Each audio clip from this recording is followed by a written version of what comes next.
Thank you very much, everybody. What a great song that is, but we'll cut it a little short because we have some business to discuss. What a group of smart ones we have in front of me today. That's about as good as it comes. Up here, the brain power, the greatest power of them all, the brain power. Well, I'm thrilled to be here with so many tech leaders and luminaries as we take historic action to reassert the future which belongs to America, always has belonged to America. We just lost sight of it on occasion. And I just want to start by stating that we've just concluded our big trade deal with Japan and numerous other countries in addition, as you know. But on the Japan deal, because it was literally just signed, letter was just signed, it gives us a sort of signing bonus. So I'll bring it into sports talk, a signing bonus. Like you have signing bonuses too, I understand. Getting a lot of money, 100 million, that's not bad.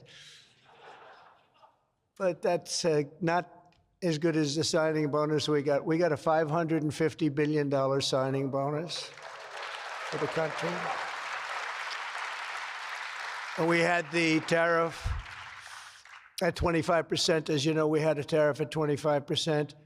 And these are great people that we negotiated with, but we agreed to reduce it to 15 based on the fact that Japan has agreed for the first time ever to open up its country to trade so that all of our American businesses and business geniuses, including many in this room, can go out and do business openly and freely in Japan, a very rich and prosperous and profitable and wonderful country, frankly.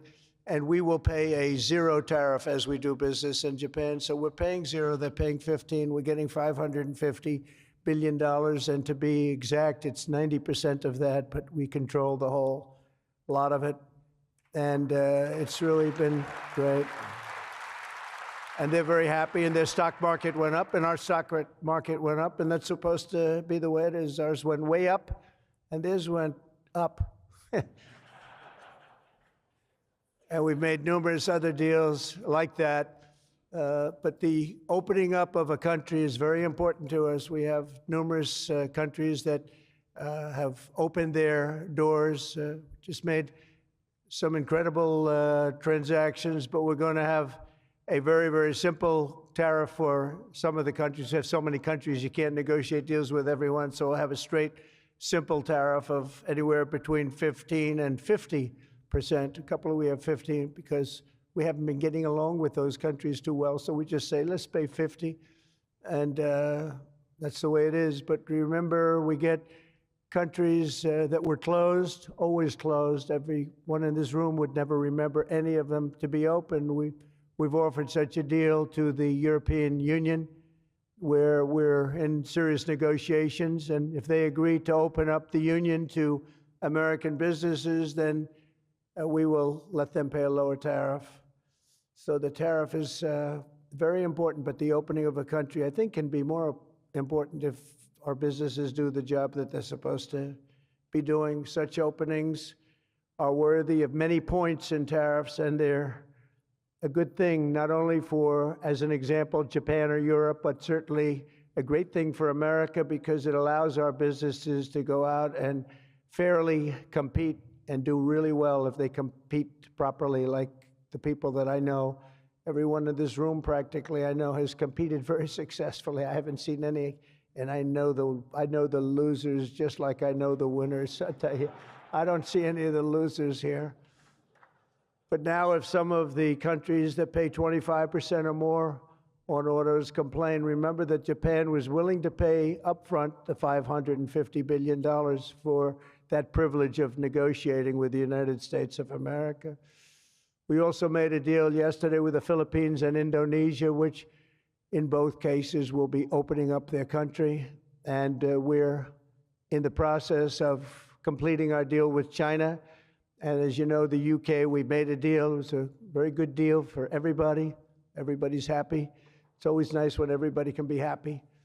But mostly we'll be charging straight tariffs to most of the rest of the world because we have over 200 countries. People don't realize that's a lot of deals. Even if you're like me, a deal junkie, that's a lot of deals. That would be too much for anybody. Ooh. How did we do with this country that I never heard of? We got a lot of deals cooking, but America is taking in hundreds of billions of dollars like it never has before. Investments into our country at the highest point ever in history, and we've just really been opened up for business for 3 of the 6 months. The first couple of months, we got ourselves all set, done a great job with our military. As you know, you saw that 2 weeks ago when you saw the way those incredible B-2s flew into Iran and took out an entire nuclear potential deadly force. But I want to thank some of the incredible people that I see before me, including White House AI czar David Sachs. He's been great for organizing this very important summit, and especially for putting it in D.C., where it's a little bit easier. I don't know if it's easy for you, but it's a hell of a lot easier for me. Along with his colleagues at the All In podcast, which is very good. I did that podcast a year and a half ago, and I said, this is something, it was pretty new, pretty raw. Everybody I knew saw that podcast. I said, well, he's got something pretty good. Who is that guy? He's a smart guy, by the way. I think if I ever get in, which at the time people were saying I had a shot, not as good a shot as it turned out. We won in numbers that nobody believes. We won every swing state. We won by millions and millions of votes, winning the popular vote. We won with the districts, as they would call them, 2,750 to 505. And that's why the map is almost completely red, except for a couple of little blue areas on each side of it. But it was a great experience, frankly, for me, and hopefully it's a great experience and been a great experience for our country, because they're saying we had the greatest 6 months that a president has ever had, the opening 6 months. And I'm not even sure, maybe 6 months, I'm not sure it's the opening, but let's call it the opening 6 months. It sounds a little bit nicer. I want to also say hello and thank to Chamath and his wonderful wife, Nat. Thank you very much for being here. Thank you very much. It was great seeing you again. Great couple. David Friedberg and even, as we know, Jason Calacanis. I say even. Thank you, Jason. Thank you, Jason. I appreciate that. Yeah, he's a good person. Thanks as well to the Hill and Valley Forum and our future Undersecretary of State, Jacob Hellberg. Good work. Good. Stand up, Jason. Good. I met him a year and a half ago, and I was very impressed. I said, let's bring him in. We bring in a lot of smart people. And David's been unbelievable as the job he's doing. Along with Secretaries Doug Burgum, who's been incredible. Doug? Thank you. Thank you, Doug. Great job. He's producing low-cost energy. We're down to $64. I want to get it down a little bit further if we can. I don't know if the oil companies love that or not, but we want to have very inexpensive electricity so that you can power up the plants, because you need more electricity than any human beings ever in the history of the world. When I heard what you really need, I said, you got to be kidding. Double what we produce right now for everything, right? I don't know, Jensen, you're going to have to explain that to me someday, why they need so damn much. Couldn't you do with a little bit less? My father always used to say, turn off the lights, son. But you guys are turning up the lights. I want to thank Howard Lutnick for doing a terrific job. He was involved in the big deal that we just completed with Japan. Howard, wherever you are, Howard. Where is Howard? Hi, Howard. Great job you did. Appreciate it. Really, that was an interesting negotiation, wasn't it? These are tough people. These are good negotiators, I will tell you, Japan. But they love their country, and they do what's right for their country. I want to thank Chris Wright, if Chris is around. Chris is here because he's helping with the tremendous energy success that we're having. We're having tremendous energy success. We're the biggest. We have more energy than anybody else in the world. Nobody knew that until I came along, but we have more energy than anybody else in the world. We're making incredible deals on energy, including deals in Alaska. Well, we that's the mother lode, that's the big one, and we're making deals with various Asian countries that need it, and it's actually hard to believe, you don't think of it, but Asia is very close to Alaska, relatively speaking. It's not the closest, but it is pretty much the closest when it comes to oil and gas and energy, and we're making some incredible deals, and I want to thank Chris. Chris is fantastic, works in partnership really with this gentleman who's the head of all of, you've got the land and he's got the energy, right? But they formed a great partnership, Doug. So that's one of the greatest partnerships I've seen in a long time. They work hand in hand and they have done a great job. Administrators, Kelly Loeffler, I think, is here. Kelly, thank you very much. Hi, Kelly. Thank Kelly. And probably the most important man in the room, and I say it in all sincerity, more important than Doug and Chris and all that energy they're producing. He's a man that produces fast permits on the environmental impact statements. He gets them done. I said, Lee, you have 1 week for nuclear, and you have a couple of days for oil and gas, okay, for the approvals. And we kid, but you know, he really is. He's knocking them out fast. He's knocked out a lot. A lot of you guys have started your plants already, and you've already had your approvals. So where's Lee Zeldin? Is he here? He is so great. This guy, he is so great. That's why he has a slightly better seat than I gave to Doug, you see? Nah, he's doing a fantastic job in a lot of ways, but he's doing a great job, and he's getting fast permits, and safe and good and everything else, but he's moving them along rapidly, already given some. And you know, one of the most exciting things we'll talk about in a second is the fact that you're going to build your own electric producing plants when you build whatever you're building. And it's different things, including automobile factories, which are going up all over the place. You'll see them starting soon. They're moving into our country because of the tariffs, because they don't want to pay the tariffs. They're moving into our country at a record speed. But the ability to build your own electric plant, not having to rely on a 100-year-plus old grid. And then if you have electric capacity extra, you're going to sell it into the grid, make some money, but you'll sell it right back into the grid. Director of the Office of Science and Technology Policy, Michael Kratsios. Michael, thank you very much. Thank you, Michael.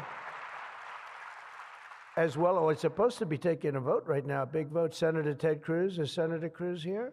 Oh, look at my senator. Why aren't you voting?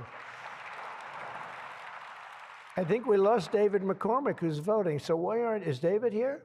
Because you're supposed to be voting, Ted. I don't know. I'll tell you what, this man works hard. Ted works hard, and he works good. And a very special thanks to some of the top industry leaders here, including somebody that's amazing. I said, look, we'll break this guy up. This is before I learned the facts of life. I said, we'll break him up. They said, don't say, it's very hard. I said, why? I said, what percentages of the market does he have? Sir, he has 100%. I said, who the hell is he? What's his name? His name is Jensen Huang, NVIDIA. I said, what the hell is NVIDIA? I've never heard of it before. He said, you don't want to know about it, sir.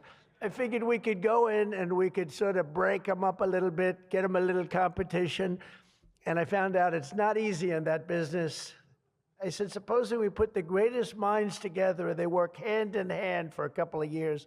He said, no, it would take at least 10 years to catch him if he ran NVIDIA totally incompetently from now on. So I said, all right, let's go on to the next one. And then I got to know Jensen, and now I see why. Jensen, will you stand up? What a job. What a job you've done. Man.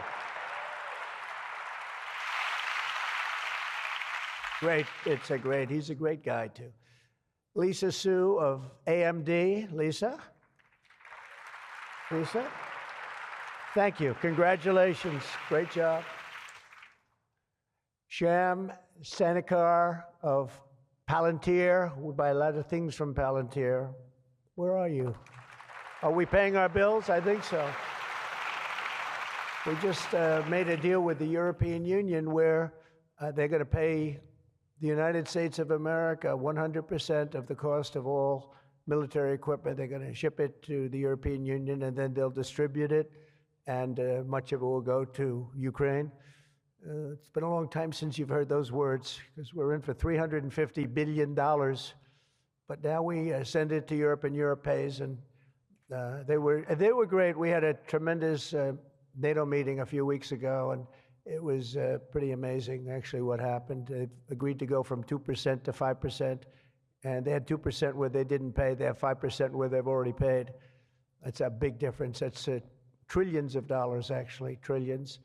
But they're going to spend that money in the United States with our defense companies, and we're going to send it to them, and they'll distribute the equipment that we send. So that's the way it should have been 3 years ago, frankly. And Jeff Sprecher, the other half of that incredible family, is he here? Is he here?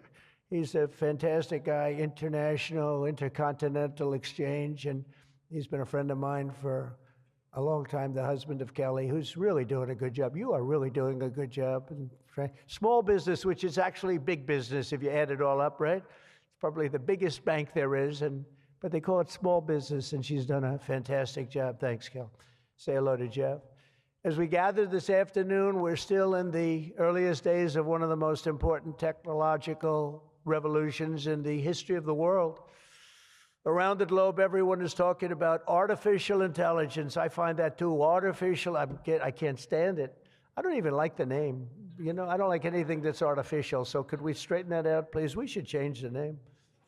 I actually mean that. I don't like the name artificial anything, because it's not artificial. It's genius. It's pure genius. And its potential to transform every type of human endeavor and domain of human knowledge, from medicine to manufacturing to warfare and national defense. Whether we like it or not, we're suddenly engaged in a fast-paced competition to build and define this groundbreaking technology that will determine so much about the future of civilization itself, because of the genius and creativity of Silicon Valley. And it is incredible genius. Without question, the most brilliant place anywhere on earth. America is the country that started the AI race. And as President of the United States, I'm here today to declare that America is going to win it. We're going to work hard. We're going to win it.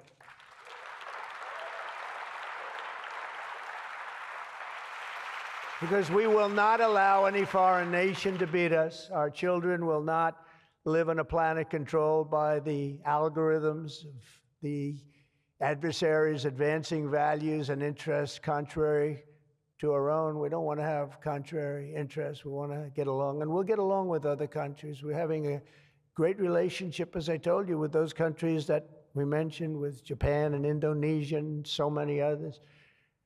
The European Union, we're getting along. We're getting along very well with China. A lot of respect for President Xi. We have a great relationship, and we'll see how it all works out. But we're getting along with countries it's really been pretty amazing, I will say that, and it's a good thing. It's a good thing, not a bad thing.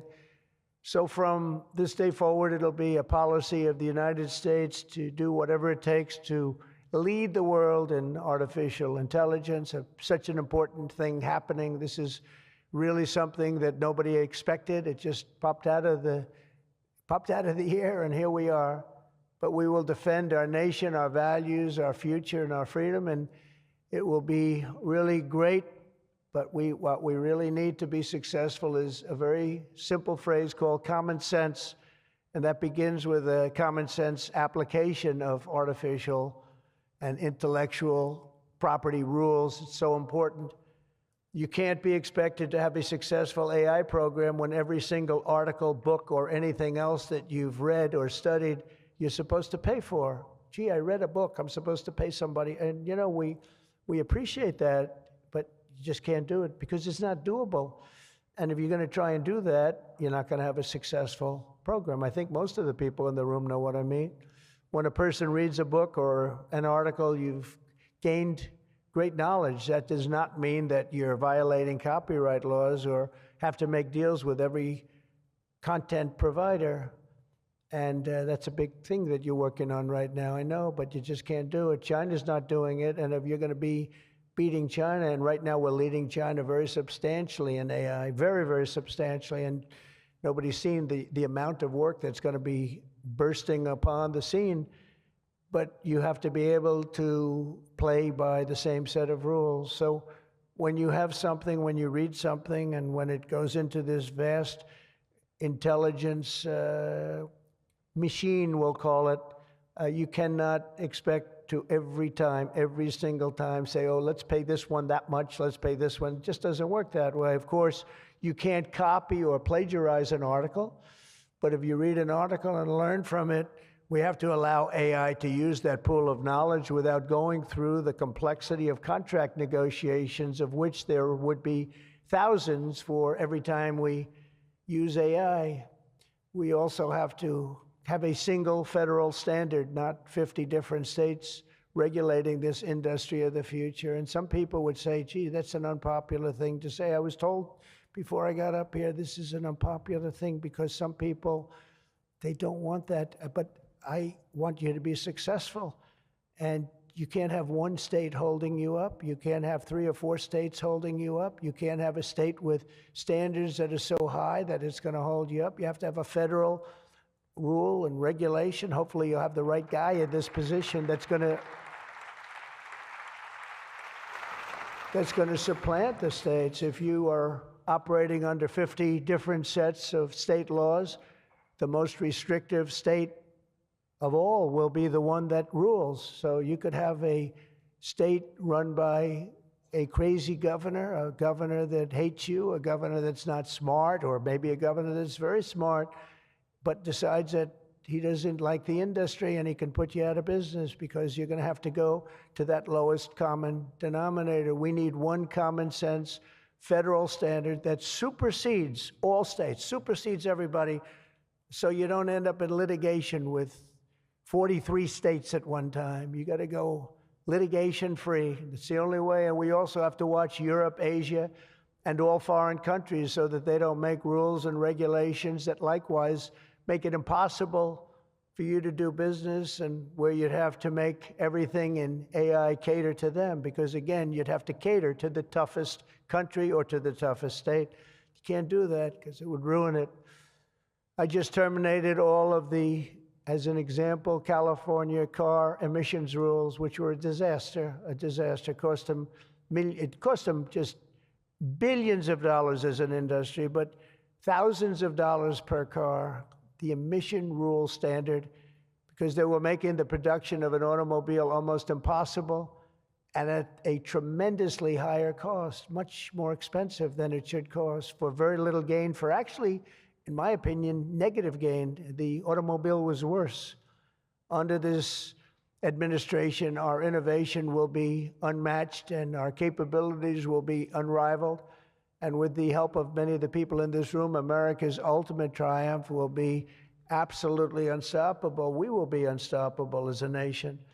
Again, we're way ahead and we want to stay that way. We can't let individual smaller units stop it, because that's the only thing that can stop it and can really mess it up. As with any such breakthrough, this technology brings the potential for bad as well as for good, for peril as well as for progress. But the daunting power of AI is it's not going to be a reason for retreat from this new frontier. On the contrary, it is the more reason we must ensure it is pioneered first and best. We have to have the best, the first pioneer. We are the best and the first pioneers, and we're going to be really putting a nation that we love, America, we're going to be putting it first. I have an expression, America first, make America great again. A lot of great expressions, but they're all so true. We're going to make America great again. We're going to make this industry absolutely the top, because right now it's a beautiful baby that's born. We have to grow that baby and let that baby thrive. We can't stop it. We can't stop it with politics. We can't stop it with foolish rules and even stupid rules. At the same time, we want to have rules, but they have to be smart. They have to be brilliant. They have to be more brilliant than even the technology itself. Surely there will be challenges on the path ahead, but together we will meet them and transcend them all. We are Americans, and we are Americans first. I have a couple of people I know that don't happen to be from here, but I wish you a lot of luck anyway. I was looking at 3 people that are not Americans, but they're very good people. Please treat them nicely.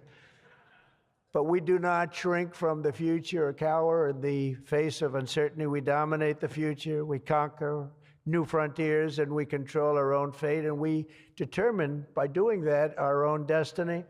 Winning this competition will be a test of our capacities unlike anything since the dawn of the space age. I believe that. It's hard to believe as the president, the amount of enthusiasm for this one industry. I mean, I can talk about cars where we're doing incredibly well. We have car companies moving in all the time, but I talk about other industries. Everybody's saying this is going to dominate the world, going to dominate every industry that ever conceived. I don't know if that's true. I don't know if it's true, but I can tell you that a lot of very brilliant people think it is true. It'll dominate everything. It will challenge us to marshal all of our strength and flex the muscles of American ingenuity and resolve like probably never before. It will require us to blast through obsolete systems, cut through thickets of regulation. We've got to get rid of some of the regulation, but we want good regulation and rebuild the industrial bedrock of our country. And perhaps most importantly, winning the AI race will demand a new spirit of patriotism and national loyalty in Silicon Valley and long beyond Silicon Valley.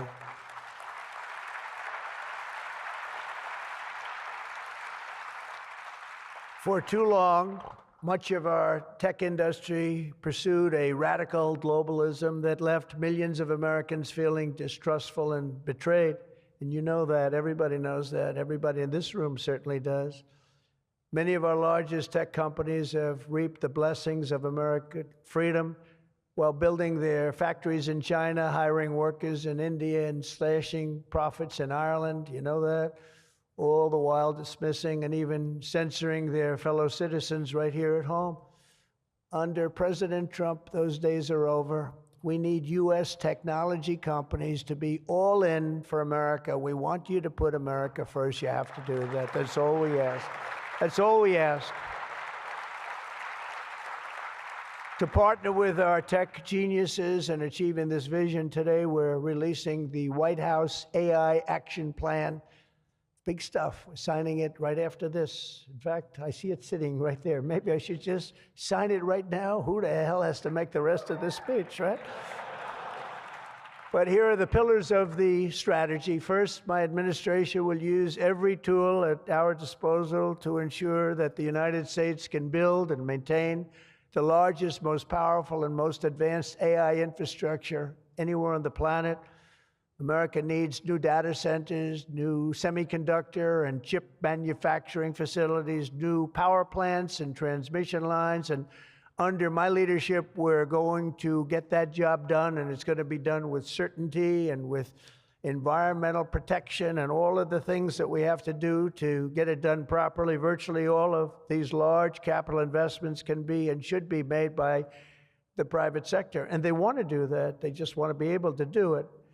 But for that reason, America must once again be a country where innovators are rewarded with a green light, not strangled with red tape so they can't move, so they can't breathe, and that's not going to happen. You're going to see things that you've never seen in this country before.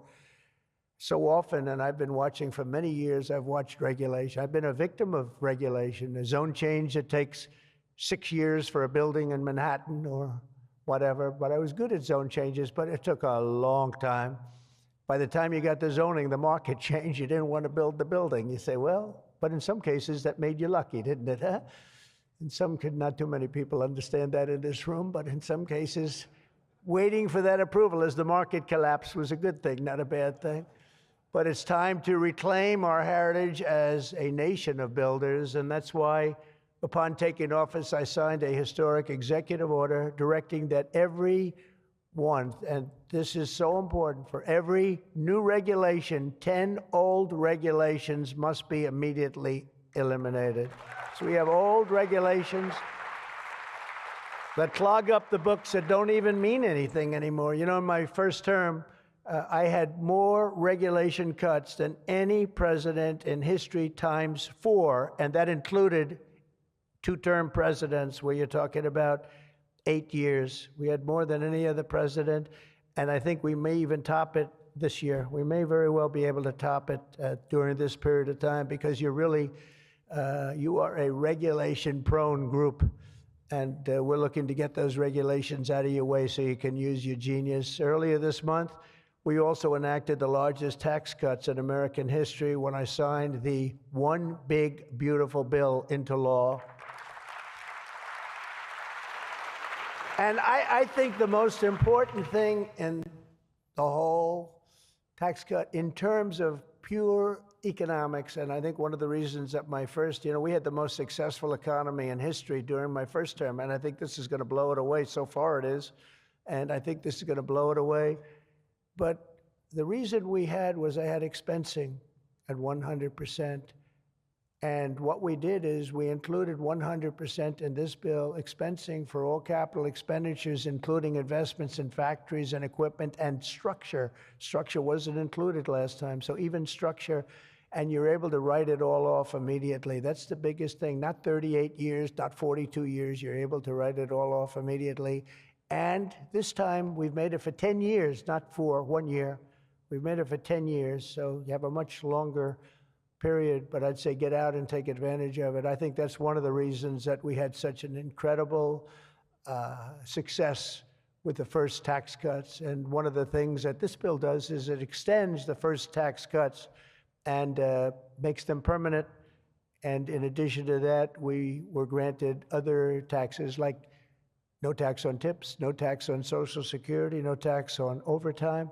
A lot of great things. One of the things that I mentioned, not so pertinent here, but if you're in the automobile business, it's pertinent. I said, why is it that people like us always are looking for expenses and deductions, and people that buy automobiles that really have to go out and borrow money to buy a car, why aren't they allowed to deduct the interest on their loan to buy a car from their income tax? And we got it approved. We got it approved. And that is such a big thing. And I think that's going to be such a big thing for the automobile industry. We're going to be making more cars. Within a few years, we're going to be making more cars than we made in the very beginning, in the super prime. We lost almost 50% of our automobile business to Mexico, Canada, and various other places, as you know, in Europe and in Asia. And now we're getting it back. We're getting it back in record numbers, and I think we're going to be topping any amount. In a few years, we'll be making more automobiles than we've ever made in the history of our country, including what I call prime time. My administration is also pursuing a future of all-out American energy dominance, and on day one, I terminated the Green New Scam. You know what that was? You were all victims to it. Perhaps the second or third greatest scam in the history of our country. I would say the first was Russia, Russia, Russia. And we had a couple of others too. But the Green New Scam was one of the greatest. It's so ridiculous what they've made you do. The carbon footprint. They talked about the carbon footprint, and then Obama hops onto a 747 Air Force One and flies to Hawaii to play a round of golf and comes back. What about the carbon footprint? No, we didn't like that. And what Biden has done is absolutely terrible. He made it impossible, almost impossible for people to do business, not even talking about the border, where millions and millions of people flowed into our country, many from prisons, from jails, from gangs, from mental institutions all over the world. No, we're not doing that. We have to get them out. We've got 11,888 murderers, many of them committed more than one murder. Many of them, more than 50%, committed more murders. We're getting them out of our country, or in some cases, they're so bad, we're not getting them out. We're having to lock them up because we don't want them ever to come back, no matter how good we're doing. Last month, you probably read, we had 0 people enter our country illegally. And over the last number of years, you'd have hundreds of thousands, literally hundreds of thousands of people a week pour into our country, totally unvetted and unchecked. And what the hell were they thinking? What they've done to our country is so sad, and we can never forget it. But we're unleashing all forms of energy, including natural gas, oil, and clean, beautiful coal. I instructed my people, in the form of Chris and Doug in particular, you are not allowed to say the word coal without saying clean, beautiful in front of it. You can only say clean, beautiful coal. It's a little embarrassing because we had somebody making a speech the other day, right? And he mentioned the word coal about 30 times because that was the subject. And he kept going clean, beautiful. I wanted to say, okay, just take it easy. You could just, got a little bit crazy, right, Doug? But it's, you know, China's using it. They're building now 57 big power plants, all fueled by coal. And we have to compete, we have to win, and we're gonna have clean, beautiful coal, but we have more coal than any. We have more anything in terms of energy than anybody, oil and gas. We also have more coal. In May, I also signed an executive order to rapidly begin construction of safe, reliable nuclear reactors. That's a big thing now. And many of you are gonna be using nuclear. You know, I had problems with nuclear. I saw some of the things, but what they've done with nuclear is like what you've done with AI and other things. It's incredible, actually. It's long-term, it's inexpensive, it's safe. What they've done is really amazing. So we opened up the industry, very strict rules, but we opened up the industry, and some of you are gonna choose nuclear over oil and gas or whatever it might be. Under the last year of Biden, China added 11 times as much power generation capacity as did the United States. Can you imagine that 11 times? Under the Trump administration, we will be saying those very famous campaign words, drill, baby, drill, and build, baby, build. And we will be adding at least as much electric capacity as China. We think we're going to catch them and maybe even have something a little bit extra. They're going very rapidly, but so are we. And we'll be doing at least as much, and every company will be given the right to build their own power plant. So when you build, you can build your power plant with it, and you are essentially going to become your own utility. It's a utility to yourselves. And as I said, any excess energy you're going to sell back to the grid and make plenty of money doing it. As a result of these pro-American policies since my election, we're seeing trillions and trillions of dollars in new investments. So at this moment, we have almost $17 trillion coming into this country. There's never been a period of time like that. And that's in a period of a few months. In a few months, Meta, Amazon, Google, Microsoft are all investing $320 billion or more in data centers and AI infrastructure this year. Those companies are really, they're really going at it, and they're very smart people, very good people. I got to know a lot of them. You know, I didn't like them so much the first term when I was running. I wouldn't say I was thrilled with them, but I've gotten to know them and like them, and I think they got to like me, but I think they got to like my policies maybe much more than me. NVIDIA has committed $500 billion over the next 4 years. Thank you, Jensen. I'm sure that'll be a good investment. If you're doing it, it's good. Thank you very much. It's a great statement. Last week, I was in Pennsylvania as 20 companies announced $92 billion with David McCormick, senator, great guy from Pennsylvania. $92 billion in energy and data center projects, including what will soon be the largest natural gas power plant anywhere in North America. They're going to town. It's already under construction, the largest in North America by far. For decades, we had leaders who spent their time focused on building up foreign nations. Under the Trump administration, we are going to have leaders who are going to build up our nation. This colossal investment in AI infrastructure and many other industries, for that matter, such as automobiles and so many other things, will also create thousands and thousands of great-paying jobs, the kind of jobs we want, including lots of blue-collar jobs. And you know, our numbers are very good right now, but wait till you see these numbers in 2 years from now.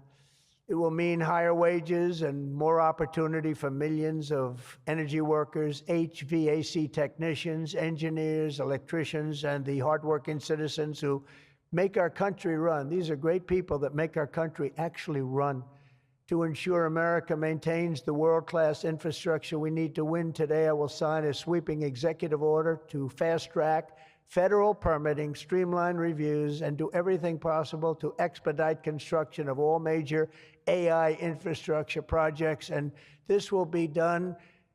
You will get so good a service in so many ways, not only from Lee with the environment, but you need many other types of permits, and you're going to go so fast. You're going to say, well, wait a minute, this is too fast. I didn't expect to go this quickly. This is a problem. I may cause a problem in opposite, but including factories, data centers, and power plants of all kinds, the United States will have total industrial and technological supremacy. The second pillar of our action plan for AI dominance is to get the entire world running on the backbone of American technology, and I think that's very much happening right now, and I think it's going to happen. The last administration was obsessed with imposing restrictions on AI, including extreme restrictions on its exports. As you know, they made it very difficult to export. This alienated American partners and drove even our friends into the arms of China and other countries. That's why upon taking office, I repealed the so-called Biden diffusion rule. Can you imagine that? That crippled American AI exports, the Biden diffusion rule. I wonder who came up with that name, because he has no idea what it is. He had no idea what it was. He came up with a rule. I wonder who drew that one. I wonder, was that signed by the auto pen, I think, because they went to him and said, we're going to do a diffusion rule. Mr. President, what? It's okay, the auto pen will take care of it. It's one of the greatest scandals in the history of our country, let me tell you. Under my administration, we will maintain necessary protections for our national security, but we will never forget that the greatest threat of all is to forfeit the race and force our partners into rival technology. We're not going to do that. We're not going to do that. Okay? Not going to let that happen. That could be the end. When I traveled to the Middle East in May, every leader I met was thrilled to do business with American tech firms and with America, and they were all thrilled to meet me, believe it or not. It's hard to believe, isn't it? But they were. By the way, most powerful woman in the world is here today. Susie Wiles, stand up, please. Susie Wiles, Chief of Staff. She can take out a country with a mere phone call. No, they just voted her the most powerful woman anywhere in the world. She might be the most powerful person in the world, I think. But she's done hasn't she done a good job, though, huh? Good. But we're going to come home with trillions and trillions of dollars in deals, and that's the way it is. But the King of Saudi Arabia, I met three great leaders. I went to three countries predominantly. King of Saudi Arabia said, and I can say that Qatar and UAE, the leaders, brilliant guys, great people, they said the same thing. They said, you know what, that 1 year ago, your country was dead. It was a dead country. They were looking at China, they were looking at other places, but you had a dead country. And today, Mr. President, you have the hottest country anywhere in the world. They said that, and they meant it so strongly. And when I went to NATO 2 weeks ago, where we made the deal where they pay 5% instead of 2%, they said the same exact thing. They said, boy, I tell you what a difference it is. It's a year ago, you people were dead. We didn't think you were going to make it as a country. Today, you're the hottest country in the world. They all said it. All those leaders said it, 30 of them. So today, I'm signing another major executive order that will turn America into an AI export powerhouse. Under this order, Secretary Lutnick and Secretary Marco Rubio's doing a great job as Secretary of State, will work to rapidly expand American AI exports of all kinds, from chips to software to data storage of all kinds. And that's very important. That's going to give you the freedom to do what you want to do. And third, once and for all, we are getting rid of woke. Is that okay? Because I know you had to hire all woke people. I heard you had to hire all woke people under some of these things. How about the chips, where they give you the chip nonsense, where they give you billions of dollars if you only build a chip company? These people have plenty of money. They don't need the money. They need the permits. They need the rights to do it.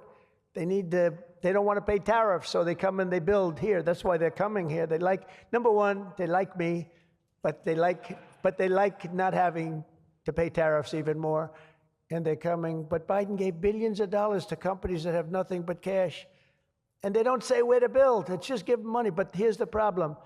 They have to hire lots of woke people. And they say woke isn't for this particular industry. We've noticed that. They're not for a lot of industries, if you want to know the truth. So the guidelines were impossible. They're going to give you money, but you got to hire this and this and this and that. And I don't want to get into it too much because I don't want any controversy today. But you have to hire a lot of people that were not into this particular world that you're in. And so therefore, all the money they gave didn't mean a damn thing. One of Biden's worst executive orders established toxic diversity, equity, and inclusion ideology as a guiding principle of American AI development.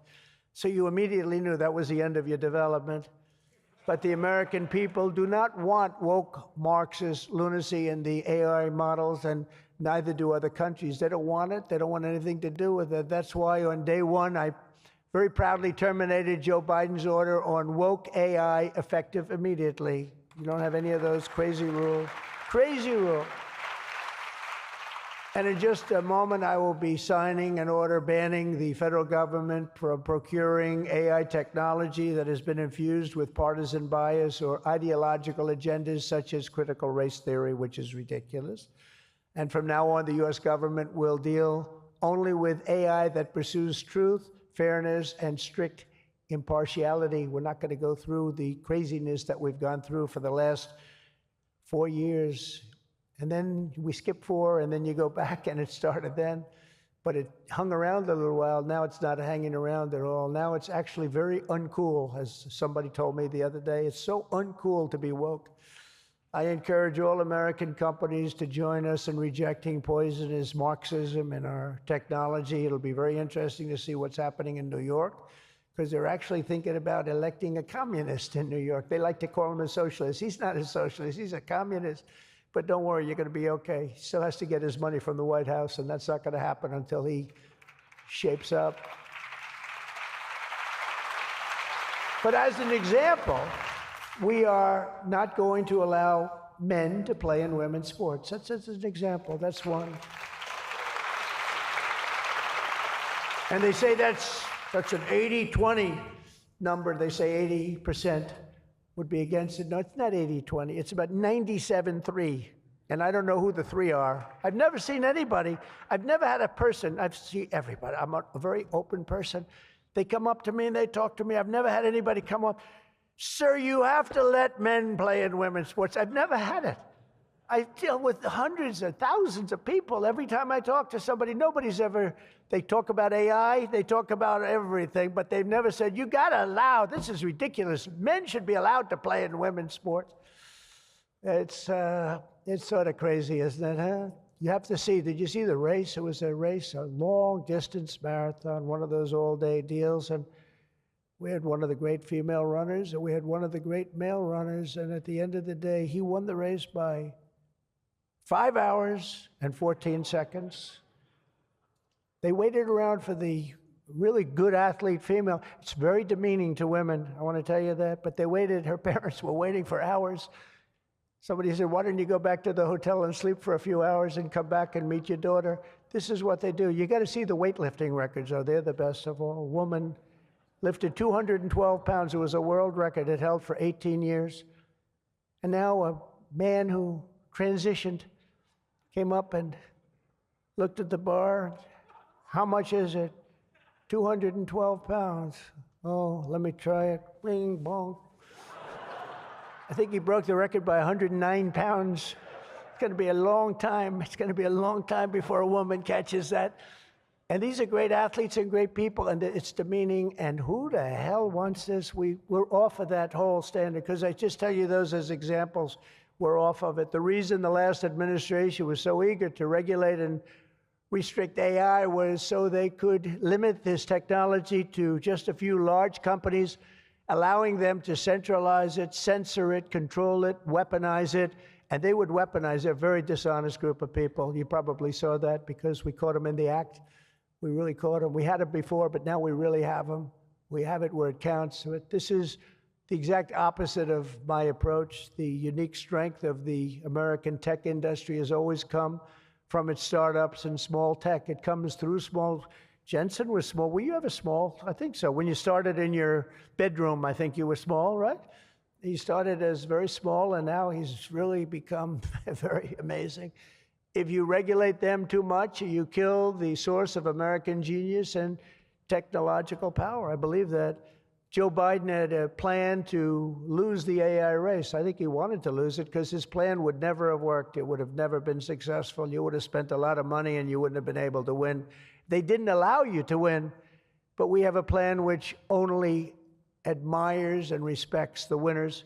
Every citizen should take incredible pride in the inspiring feats of American innovators who are pushing the bounds of human knowledge and achievement. The people of OpenAI, Google, Meta, and countless startups are proving once again that America is impossible. You are just impossible to beat. You're not going to be beaten. We're not going to let that happen. When you do your best, when you work your hardest, and when you're allowed to be free of horrible, foolish regulation. And you're going to have regulation, but it's going to be sensible, smart regulation. There's nobody who's going to beat you. As we push even further into this exciting frontier, let us never forget that all of this prosperity and progress has come from the culture of freedom and hard work, merit, ambition, and risk-taking passed down from one generation of Americans to the next. Silicon Valley rose to wealth, fame, and glory by exemplifying these values, and it will win this race not by rejecting them, but by embracing them like they have never been embraced before. We must put America first. This is a nation that invented the light bulb, the telegraph, the television, the telephone, the computer chip, the smartphone, the GPS, the integrated circuit, and even the internet. Basically, we invented everything. What is left? We invented everything. And now it's AI. We invented everything. Does anyone have anything else to say? And now we're going to take it to a new level. But Americans were the first to fly a plane, first to harness the atom, and first to plant our flag on the moon. We mastered the industrial age. We created the digital age. And now we are leading the world into the golden age, indeed, the golden age of America. With your help, that golden age will be built by American workers. It will be powered by American energy. It will be run on American technology, improved by American artificial intelligence, and it will make America richer, stronger, greater, freer, and more powerful than ever before. And I will now do my share by going and signing a name without an auto pen. I will sign it. If we had one, I wouldn't use it anyway. But we will sign it auto pen free, and we will say, Donald J. Trump, God bless America, and God bless you, and good luck, because the race has just begun, and you're going to win it. Thank you very much, everybody.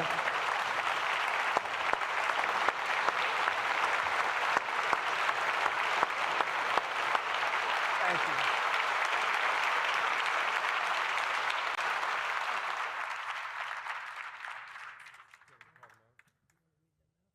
Yes, sir, Mr. President.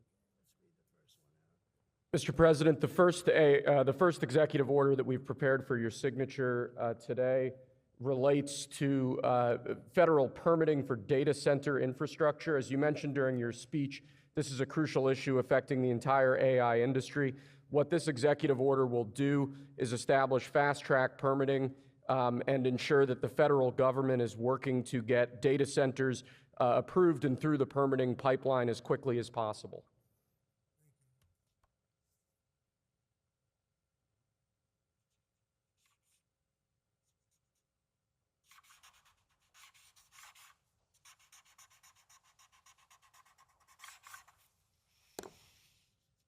Okay.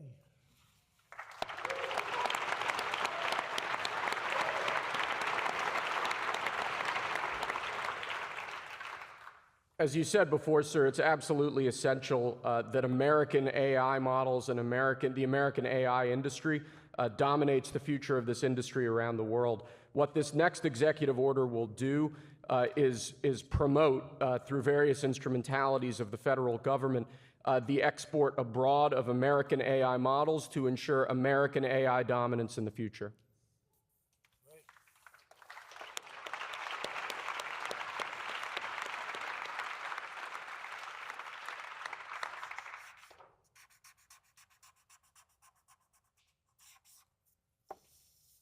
Okay.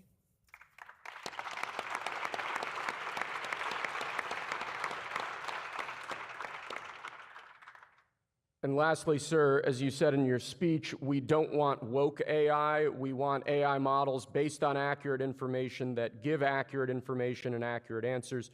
This executive order will ensure that when the federal government procures or promotes different AI models, that those AI models are ideologically neutral, that they don't embrace wokeism and critical race theory and all of these terrible theories that have done so much damage to our country.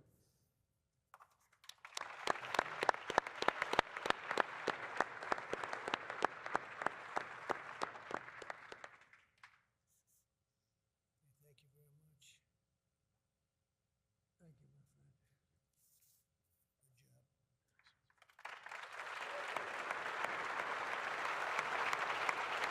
Good job.